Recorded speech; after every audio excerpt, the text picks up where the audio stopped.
Hello, good morning, or rather good afternoon.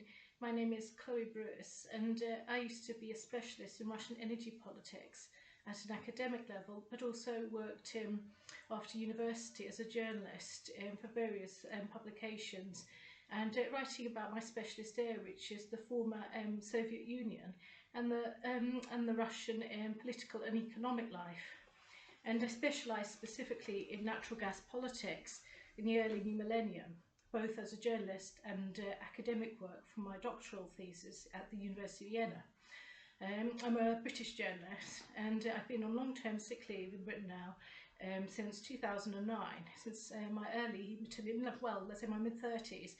After I was diagnosed, in my mid to late 20s, I was diagnosed with schizophrenia, and some years later, epilepsy after a seizure I suffered in Vienna.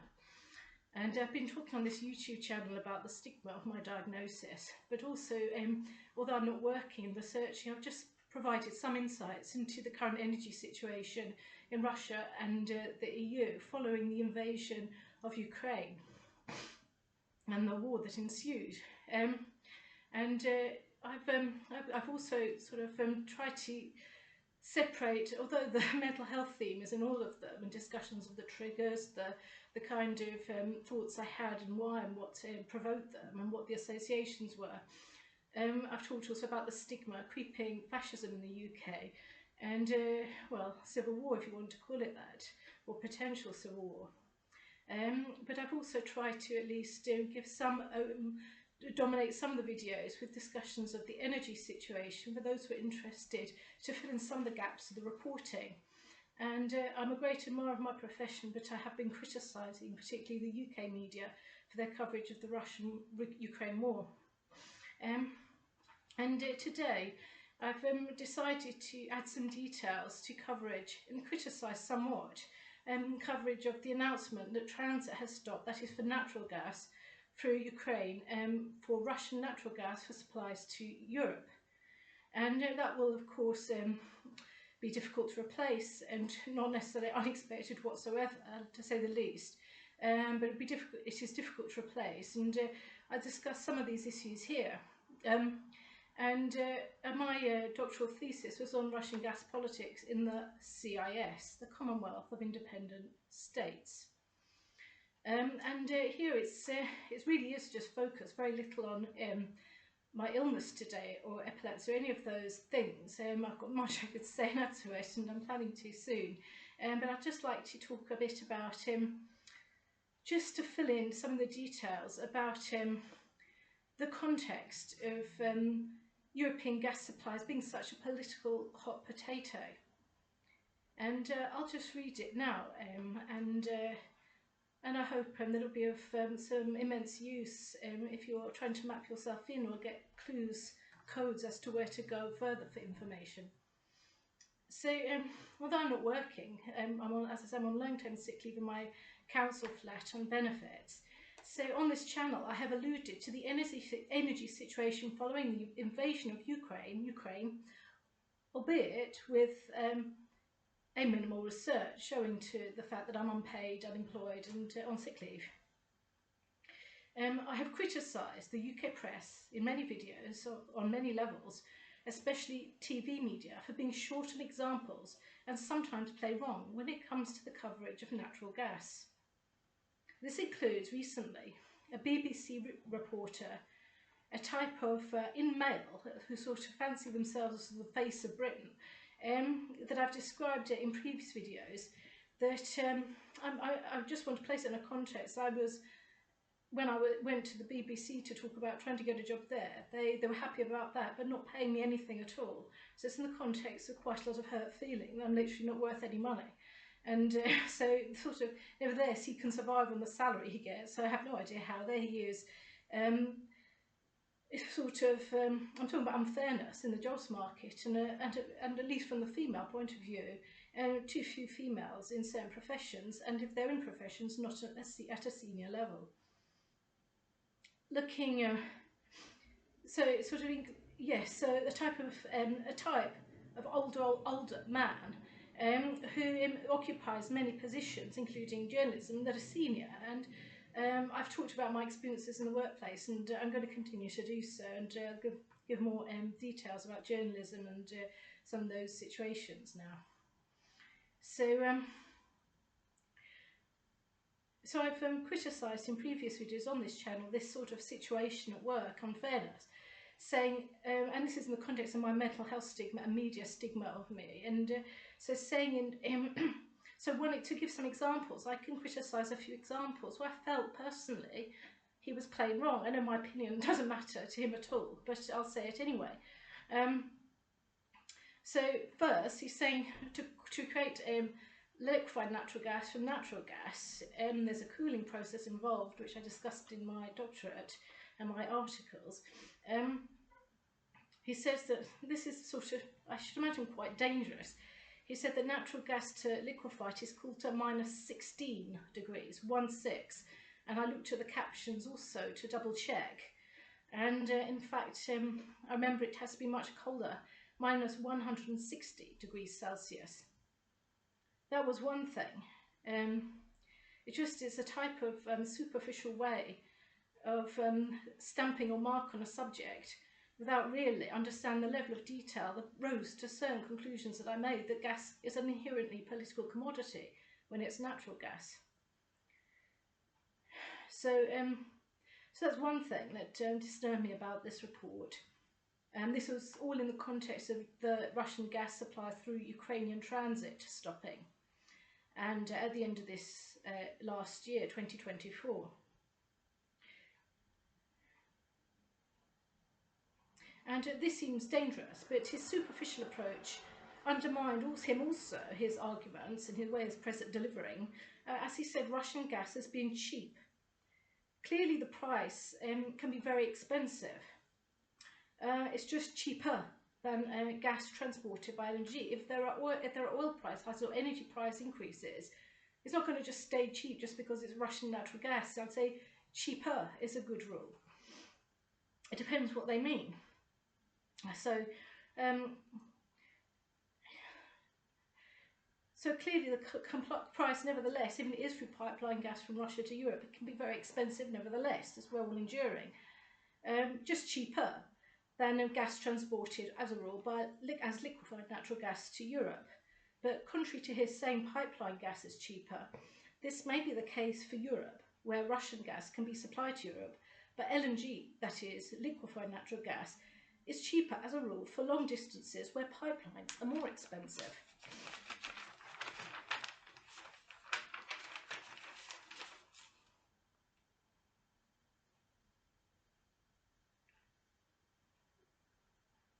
And it may look easy to just say, well, they're using now a lot of US states, that is, natural gas imports from the US, because they should cite their supposed volume as a percentage of overall European or EU energy usage. So they should say literally how much it's contributing to the overall energy mix.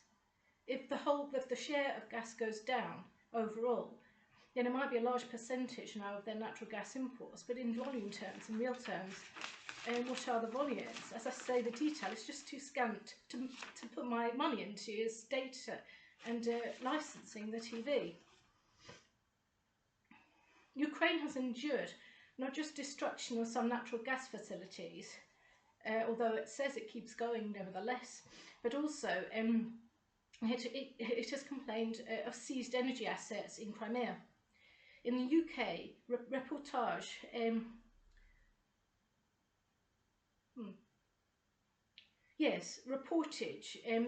the context of this stoppage of Russian gas through Ukraine, in the UK reportage, when it comes to other pipeline options, it seems that all the other pipelines that were supplying Russian gas to Europe have fallen off the map. I refer to what's happened in more detail, recap if you've already alluded to it briefly, but what's happened to the Yamal pipelines that have crossed Belarus, taking Russian gas across Belarus to Europe, or the Blue Stream subsea pipeline from Russia to Turkey. Both Nord Stream pipelines seems to be still out of action. What happened to them? They just stopped flowing. And why? Was there a sanction or something, a counter-sanction? may have missed the news, I just can't see it in this current New Year's coverage of the gas situation.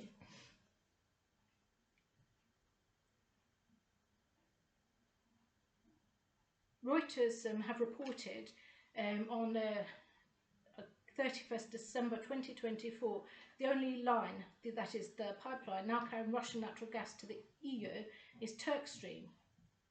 And I just would like to know, if I'd been working, researching, I could have looked in and predicted all these details about the other pipelines. Another one bites the dust or something. And indeed, in some very earlier videos, some months back I believe, I predicted in my videos that at New Year in particular, a reduction of that Russian natural gas to Europe might occur, based on a pattern I discovered during my PhD research. And I cited Moldova as one of the ones who would be in a difficult situation. And as I say, this is very lacking in my usual substance and bone that I had as a journalist. I'm just sort of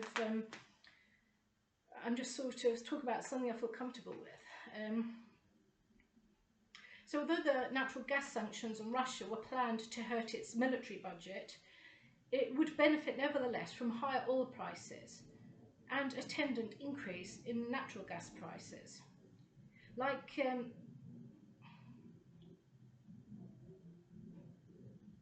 yes, and as for the bigger picture, what are the negotiations going on currently? I don't know much about what the EU is discussing, but from its part, but the Azerbaijani company Sokar said on the 2nd of December 2024, that is the Azerbaijan state from Azerbaijan, so that it had the state-owned Azerbaijan oil and gas company said it had started supplying natural gas to Slovakia as part of the supply diversification plan. And other customers for this Azerbaijani gas, natural gas from Azerbaijan, include Turkey, Georgia, Italy, Greece, Bulgaria, Hungary, Serbia, Slovenia, Croatia and North Macedonia. And I hope, I'm getting the creeps that I haven't used the right gas, but I'm pretty sure they mean natural gas, not gas as in petrol. So Ukraine has said it planned and this is natural gas, now I can be sure of this part.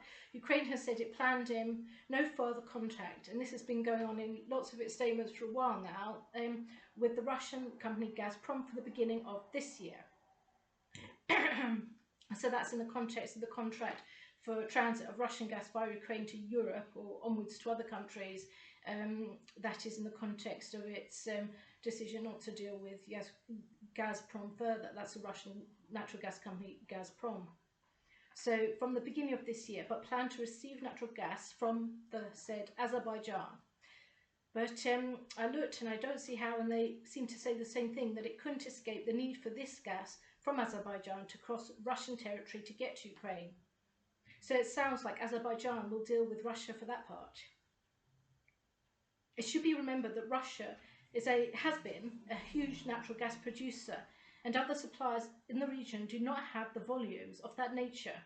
As far as I can possibly, that was the case a while back. I have not heard of any big discoveries or any ability to get gas to Europe in an easy, quick manner in a short time frame. Nevertheless, Ukraine, and perhaps by overall reducing natural gas in its energy mix, says that its overall energy consumption mix, says it is producing gas now, having been once heavily dependent on Russian natural gas, says it is now producing natural gas of its own, and that this matches, on the whole, its annual consumption of natural gas. And this is sort of within the energy mix. This has matched its... If planned, on the other hand, it plans, on the other hand, to store Azerbaijan natural gas in its vast underground storage facilities, the type of facilities that are very good for storing and necessary for storing natural gas. And on the the other hand, it plans to sell its own natural gas to Europe.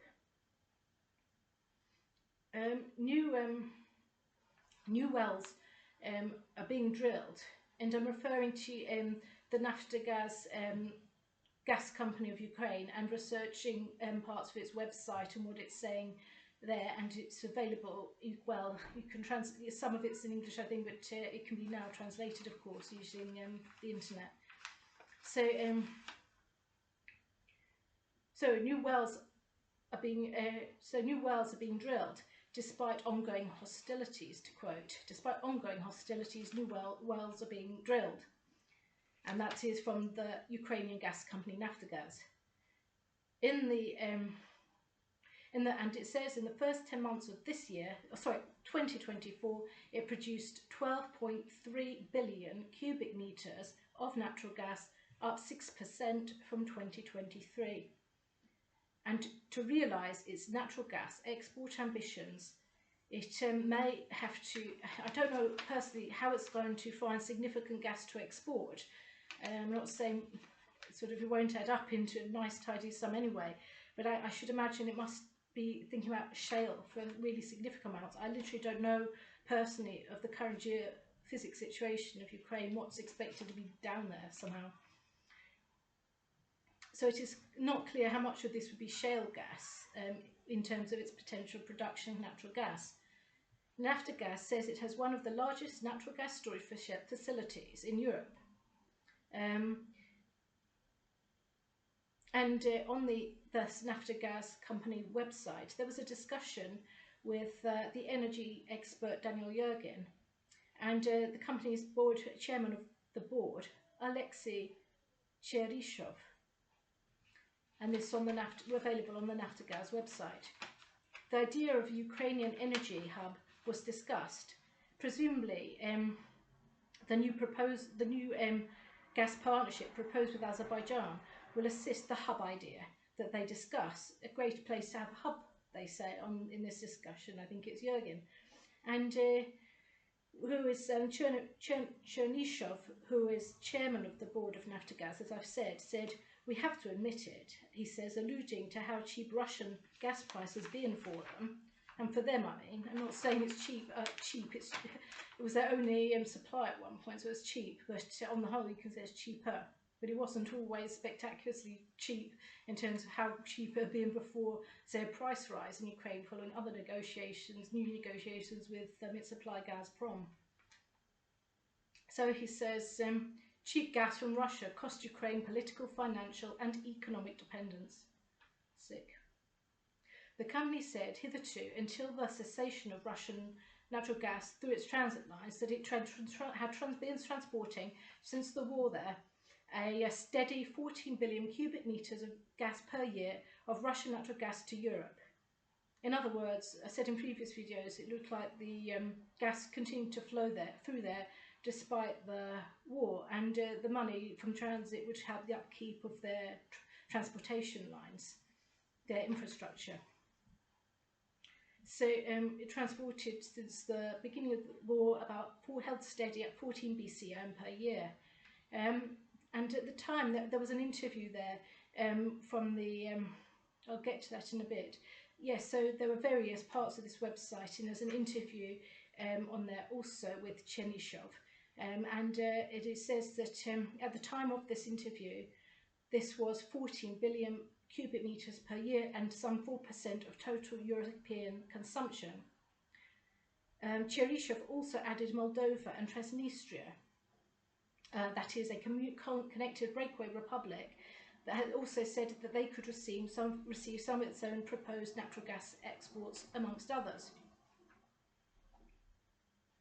Note, some of the information in this Naftogaz website was showing as an MV business article, NV in capitals, business article with an interview with him.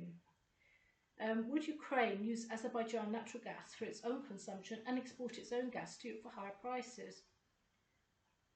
Note, at the time of this interview that I've just cited in August 2024, Ukraine was producing around 18 BCM, that is billion cubic meters, each year, and in particular with efficiency measures this may allow spare gas for export. So as efficiency increases and production steadily increases, albeit not by a gigantic amount necessarily, and that frees up that little bit extra of natural gas, sort of both going upwards and a bit over to export. I should like to emphasise that US supplies are not a simple replacement for Russian gas. This is the case even if you consider aggregate EU gas imports. Meanwhile, on the European Commission website, gas used by Russia as a political weapon is cited, but there were scant on examples to justify. Scant on examples. Does this show this lack of examples? Justifications for failed diplomacy and higher prices.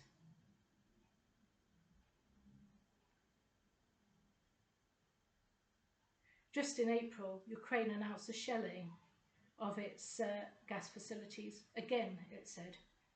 Gladly, no one was injured.